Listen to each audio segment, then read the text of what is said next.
me ask a real. follow-up for both of you then, since the issue of disparity has come up a number of times.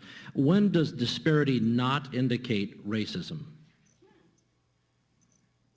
Level of effort. Statistical disparity. You know, for example, overwhelmingly men commit crimes more than women, but we don't say that the Justice Department is sexist. So is there a line that you draw for yourself, or is there some way that you interpret statistical disparity and you determine that that is not a racial disparity, it's something else?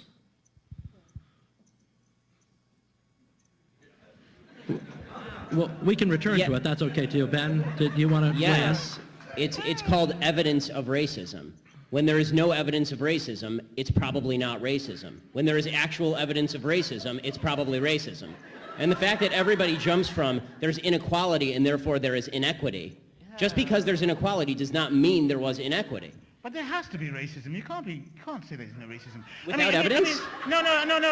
I'm just saying that I don't know which animal. Maybe we're talking about dogs or something. I'm talking about human beings, and I'm like, human beings are most likely going to have racial prejudices. I'm just so sorry.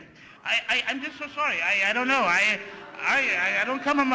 I come from planet Earth. Charles, I want to ask you a question. So your default is that when there is no evidence, racism is the deciding factor. That is No, I was not saying that. I'm just saying that that you're going to have sexists, you're going to have racists, you're going to have all this stuff. I mean, I'm just saying that. I agree it exists, but the problem that I'm seeing, and this is the problem with the general conversation, is that there's no solution in simply saying there's racism out there. How does that solve anything?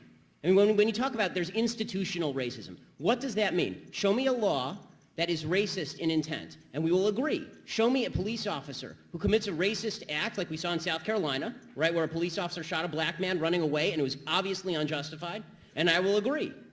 But the idea that you can craft a narrative based on no racism because it just must be somewhere out there in the ether, that doesn't solve problems for anybody and creates more problems for people because now they grow up in a milieu and an environment where they are told that every obstacle they face is from some shadowy, nameless, faceless group who is out to get them simply because of the color of their skin. They'll never succeed in that environment.